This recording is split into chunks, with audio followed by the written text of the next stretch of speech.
नमस्कार, नक्षत्र दुनिया चैनल में आप सभी का हार्दिक स्वागत है। आज के वीडियो में हम कुंडली में बुद्धिमान या श्रेष्ठ स्मरण शक्ति के योगों के विषय में चर्चा करने वाले हैं। इसके अलावा पंचम भाव से किन बातों पर विचार किया जाता है, इस विषय पर भी आज चर्चा करेंगे और साथ साथ ये भी देखेंगे कि कुंडली में कमज़ोर स्मरण शक्ति के योग भी चेक करेंगे हम। यानी आज की वीडियो के माध्यम से हम ये जानने का प्रयास करेंगे कि कोई व्यक्ति बुद्धिमान है अथवा नहीं, यानी बुद्धि का स्तर उसका क्या है, स्मरण शक्ति का उसका स्तर क्या है, ये जानने का प्रयास करेंगे। और ये सब विचार किया जाता है कुंडली के पंचम भाव से, तो कुंडली के पंचम भाव पर भी चर्चा करेंगे और इसके अलावा कुछ उपायों को भी जानेंगे जिनकी सहायता से हम स्मरण शक्ति में सुधार ला सकते हैं। इस विषय पर चर्चा करने वाले हैं। इन सबसे पहले मैं आपसे रिक्वेस्ट करना चाहूँगा कि यदि आपने हमारा चैनल अभी तक सब्सक्राइब नहीं किया है तो कृपया पहले चैनल को सब्सक्राइब अवश्य कर लें। आइए शुरू करते हैं। वीडियो शुरू करने के पहले वो नए दर्शक जो हमारे चैनल पर नए हैं, मैं उनके लिए स्पष्ट कर देना चाहूँगा कि आपको लग्न कुंडली लेना है। आप जब लग्न कुंडली लेंगे तो उसमें 12th हाउस होते हैं, यानी 12 भाव होते हैं और ये 12 भाव फिक्स रहते हैं, यानी अपना स्थान परिवर्तित नहीं करते। इनमें राशियों के अंक अलग अलग लिखे हो सकते हैं।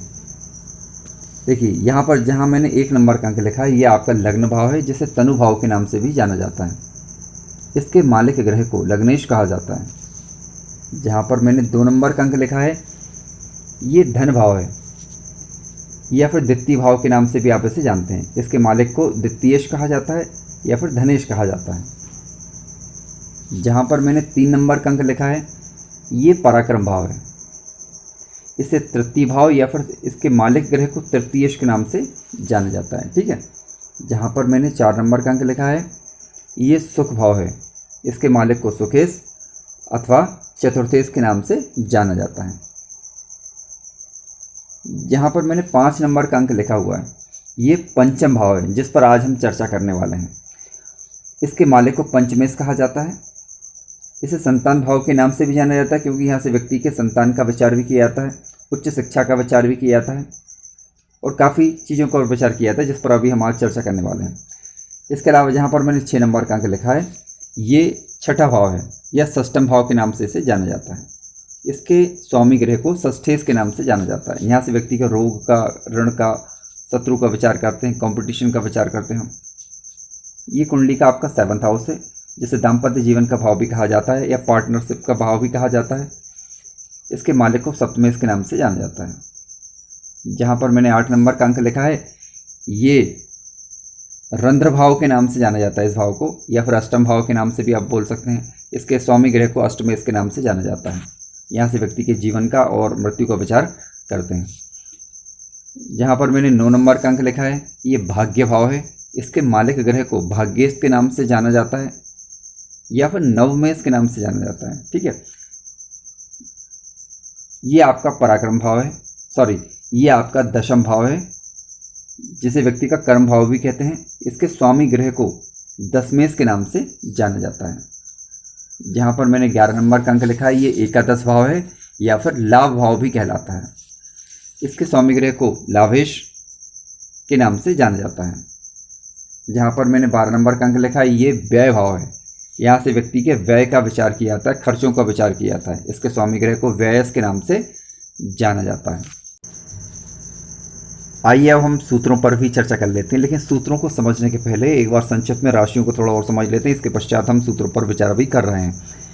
देखिए, जब आप कुंडली लेंगे तो आपके पास राशियों की जानकारी होना आवश्यक है कि किस राशि का कौन सी स्वामी होता है, क्योंकि यदि ये जानकारी नहीं है तो आप सूत्रों को आसानी से नहीं समझ पाएंगे।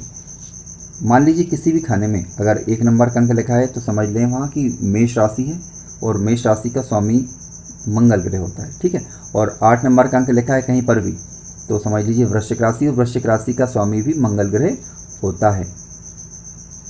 कहीं पर भी मान लीजिए अगर 2 नंबर का अंक लिखा है तो वृषभ राशि होगी, और 7 नंबर का अंक लिखा है तो तुला राशि होगी, और इसका जो स्वामी ग्रह होता है वो शुक्र ग्रह होता है। कहीं पर अगर मान लीजिए कि 9 नंबर का अंक लिखा है और तो धनु राशि होगी, और 12 नंबर का अंक लिखा है तो मीन राशि होगी। इन दोनों का जो स्वामी ग्रह होता है वो आपका गुरु ग्रह होता है। कहीं पर भी यदि 10 नंबर का अंक लिखा है तो समझ लीजिए मकर राशि है, और कहीं पर अगर 11 नंबर का अंक लिखा है तो कुंभ राशि है। इनका दोनों का जो स्वामी होता है वो आपका शनि होता है, ठीक है। कहीं पर मान लीजिए 4 नंबर का अंक लिखा है तो कर्क राशि होगी, और इसका जो स्वामी होगा वो चंद्रमा होगा। कहीं पर 5 नंबर का अंक लिखा है तो समझ लीजिए सिंह राशि, और सिंह राशि का जो स्वामी होता है वो सूर्य होता है। कहीं पर मान लीजिए 3 नंबर का अंक लिखा है तो मिथुन राशि होगी, और 6 नंबर का अंक लिखा है तो कन्या राशि होगी, और इसका स्वामी ग्रह बुध होता है। आज का पहला सूत्र इस प्रकार से, यदि कुंडली में पंचम भाव का स्वामी पंचम भाव में ही स्थित हो तो ऐसा व्यक्ति अच्छी स्मरण शक्ति वाला होगा, अच्छी बुद्धि वाला होगा। आइए इसे हम उदाहरण के माध्यम से समझने का प्रयास करते हैं। मान लीजिए कि आप मेष लग्न की कुंडली लेंगे तो पंचम भाव में 5 नंबर का अंक लिखा होगा, ठीक है। अब 5 नंबर का जब अंक लिखा होगा तो इसका जो स्वामी ग्रह हुआ वो आपका सूर्य होगा। क्यों? क्योंकि यहाँ पर सिंह राशि होगी। अब कहने का तात्पर्य यह है कि सूर्य ग्रह जो है स्वराशि का हो, यानी अपने ही घर में बैठा हो। लेकिन ध्यान रखें अंश बल में मजबूत होना चाहिए, और अगर लग्नेश का मित्र हुआ तो काफ़ी और ज़्यादा अच्छा होगा, और किसी पाप ग्रह से दृष्ट अथवा युद्ध ना हो तो व्यक्ति अच्छी स्मरण शक्ति वाला होगा, अच्छी बुद्धि वाला होगा। आइए अब अन्य योग पर चर्चा करते हैं। आज का दूसरा सूत्र इस प्रकार से, यदि कुंडली में बुध ग्रह उच्च राशि का होकर बैठा है तो व्यक्ति तीव्र स्मरण शक्ति वाला होगा, अच्छी बुद्धि वाला होगा। केवल आपको उसका अंश बल चेक कर लेना है। आइए उदाहरण के माध्यम से इसे हम समझने का प्रयास करते हैं। जब आप वृषभ लग्न की कुंडली लेंगे तो पंचम भाव में आपका 6 नंबर का अंक लिखा होगा। 6 नंबर का तात्पर्य यह है कि कन्या राशि होगी, और इसका स्वामी ग्रह आपका बुध ग्रह होगा। यानी बुध ग्रह कहीं पर भी अगर 6 नंबर का अंक लिखा है और बुध ग्रह वहीं पर बैठा है तो समझ लीजिए कि बुध जो है आपका उच्च का है। तो जब उच्च का बुध बैठा हो तो व्यक्ति तीव्र स्मरण शक्ति वाला होगा, अच्छी बुद्धि वाला होगा। आज का तीसरा सूत्र इस प्रकार से, यदि कुंडली में पंचम भाव का स्वामी बुध ग्रह अथवा शुक्र ग्रह से दृष्ट हो अथवा युत हो तो ऐसा व्यक्ति अच्छी स्मरण शक्ति वाला होगा। आइए उदाहरण के द्वारा इसे हम समझने का प्रयास करते हैं। मैंने यहाँ पर समझने के लिए एक सिंह लग्न की कुंडली ली हुई है, ठीक है। जब आप सिंह लग्न की कुंडली लेंगे तो पंचम भाव में आपका 9 नंबर का अंक लिखा होगा, अर्थात धनु राशि होगी, ठीक है। धनु राशि का जो स्वामी ग्रह होता है वो गुरु ग्रह होता है। मान लीजिए कि गुरु ग्रह आपका चतुर्थ भाव में आकर बैठ गया, यानी हर बार आवश्यक नहीं कि पंचम भाव में हो, चतुर्थ भाव में बैठा हो, ठीक है।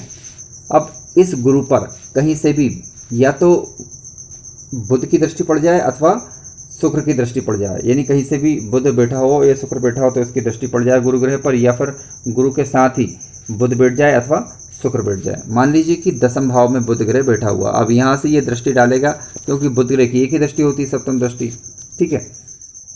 इस प्रकार आज का हमारा चौथा सूत्र इस प्रकार से, यदि कुंडली में पंचम भाव का स्वामी यानी पंचमेश केंद्र में कहीं बैठा हो तो व्यक्ति अच्छी बुद्धि वाला होगा, यानी उसका मानसिक स्तर काफ़ी अच्छा होगा। आइए उदाहरण के माध्यम से इसे हम समझने का प्रयास करते हैं, ठीक है। मान लीजिए कि यहाँ पर मैंने एक आपका मेष लग्न की कुंडली ली हुई है, ठीक। जब आप मेष लग्न की कुंडली लेंगे तो पंचम भाव में 5 नंबर का अंक लिखा होगा। यहाँ पर सिंह राशि होगी, और सिंह राशि का स्वामी ग्रह सूर्य होता है। अब इस सूत्र के अनुसार सूर्य कहीं पर भी बैठ जाए, यानी लग्न में या पर केंद्र में बैठ जाए, यानी पहले भाव में बैठ जाए या फिर चौथे भाव में बैठ जाए, 7वें भाव में या 10वें भाव में, क्योंकि ये केंद्र के घर हैं, यानी सूर्य आपका कहीं पर भी बैठ जाए इन केंद्र के घरों में, तब भी व्यक्ति का मानसिक स्तर काफ़ी अच्छा होता है। मान लीजिए कि सूर्य में आपका 4th हाउस में लिख देता हूँ, ठीक है। आपको ये ध्यान रखना है कि जो भी ग्रह आपका पंचमेश ग्रह है आपका, वह अंश बल में मजबूत हो और किसी पाप ग्रह से दृष्ट अथवा युत ना हो तो व्यक्ति तीव्र स्मरण शक्ति वाला या अच्छी बुद्धि वाला होगा। आज का अगला सूत्र इस प्रकार से, यदि पंचम भाव पर शनि की दृष्टि हो अथवा राहु की दृष्टि हो, या फिर शनि अथवा राहु बैठे हों तो व्यक्ति की स्मरण शक्ति इससे प्रभावित हो सकती है, यानी कह सकते हैं कि कमजोर बुद्धि वाला व्यक्ति हो सकता है। अब ये निर्भर करेगा कि राहु अथवा शनि की जो दृष्टि पड़ रही है पंचम भाव पर वो किस प्रकार की दृष्टि है, यानी मित्र ग्रह की दृष्टि है अथवा शत्रु ग्रह की दृष्टि है, पहली बात। दूसरी बात यह है कि मान लीजिए शत्रु ग्रह की दृष्टि भी है तो राहु अथवा शनि अंश बल में कितने मजबूत हैं, अगर अंश बल में वो कमज़ोर हुए तो फिर इससे ज़्यादा असर नहीं पड़ेगा, लेकिन अंश बल में अगर मजबूत होकर या पंचम भाव में शनि अथवा राहु बैठ जाएं या फिर कहीं से भी दृष्टि डाल दें तो व्यक्ति की इससे स्मरण शक्ति या बुद्धि प्रभावित हो सकती है। इसलिए क्योंकि ये निर्भर करेगा कि वह लग्नेश का मित्र है अथवा नहीं है। और हाँ, इसके अलावा ये भी हमें देखना होगा कि पंचम भाव में क्या शनि की राशि लिखी हुई है क्या। अगर शनि की राशि लिखी हुई है, मान लीजिए कि मकर राशि अथवा कुंभ राशि का अंक लिखा हुआ है, ठीक है, तो ये शनि अब यहाँ पर जो है ज़्यादा नुकसान नहीं करेगा। क्यों? क्योंकि वो इस भाव का मालिक ग्रह बन गया, यानी स्वामी ग्रह बन गया। तो ये पंचमेश अब ऐसे शनि की मान लीजिए अगर यहाँ पर उपस्थिति हो जाए या दृष्टि पड़ जाए तो स्वग्रही दृष्टि होने के कारण या फिर स्वग्रही बैठने के कारण तो शनि यहाँ पर पंचमेश हो गया, तो व्यक्ति की जो स्मरण शक्ति होगी, बुद्धि होगी, वो अच्छी होगी। इसके विपरीत मान लीजिए कि पंचम भाव का स्वामी शनि ग्रह नहीं है और वह लग्नेश का मित्र भी नहीं है, तो फिर शनि ग्रह की जो दृष्टि होगी अथवा या उपस्थिति होगी वह स्मरण शक्ति को प्रभावित करने वाली हो सकती है। तो मित्रों, इस प्रकार आपने जाना कि पंचमेश की स्थिति कुंडली में काफ़ी महत्वपूर्ण होती है स्मरण शक्ति के लिहाज से, ठीक है। यानी कुंडली का पंचम भाव मजबूत होना आवश्यक है और इसमें जो राशि का अंक लिखा होता है उसका स्वामी ग्रह मजबूत होना चाहिए और उसकी प्लेसमेंट अच्छी होनी चाहिए, यानी शुभ भाव में होनी चाहिए। इसके अलावा आपको ये भी देखना होगा कि पंचमेश अंश बल में मजबूत है अथवा नहीं और वह लग्नेश का मित्र है अथवा नहीं। इन सभी बातों पर विचार करने के पश्चात हम किसी निर्णय अथवा नतीजे पर पहुंचेंगे। यदि पंचमेश शुभ हुआ और लग्नेश से उसकी मित्रता हुई, अंश बल में मजबूत हुआ, तो फिर व्यक्ति अच्छी स्मरण शक्ति वाला होता है, ऐसा देखा गया है। मान लीजिए कि कुंडली में पंचमेश की स्थिति अच्छी नहीं है, तब आप क्या कर सकते हैं? तो ध्यान रखें कि तब आप उस ग्रह से संबंधित उपायों को करेंगे। मान लीजिए जो भी आपका पंचमेश बन रहा है तो उस ग्रह से संबंधित उपायों को करेंगे तो उसमें काफ़ी हद तक सुधार लाया जा सकता है। योग इसके लिए काफ़ी अच्छा माध्यम हो सकता है। यानी आप जब भी ध्यान करते हैं तो ध्यान में एक अद्भुत शक्ति होती है, अद्भुत ताकत होती है। ध्यान करने से व्यक्ति की स्मरण शक्ति का स्वतः विकास होने लग जाता है, तो आप योग का सहारा ले सकते हैं। इसके अलावा आप ओम का गुंजन भी कर सकते हैं, क्योंकि ये देखा गया है, प्रैक्टिकली देखा गया है कि ओम के गुंजन से व्यक्ति की स्मरण शक्ति का तीव्र विकास होता है, मनोदशा सुधरने लग जाती है। ये काफ़ी लोगों के द्वारा, हजारों लोगों के द्वारा, लाखों लोगों के द्वारा परखा गया प्रयोग है। प्रयोग क्या, योग तो अपने आप में एक ऋषि मुनि के द्वारा दी हुई हमें एक अद्भुत देन है, तो इसका सहारा लें आप और अपनी स्मरण शक्ति को अवश्य बढ़ाएं। आशा करता हूं कि आपको कार्यक्रम पसंद आया होगा। यदि आपको कार्यक्रम अच्छा लगा तो कृपया चैनल को सब्सक्राइब अवश्य करें, लाइक करें, शेयर करें। धन्यवाद।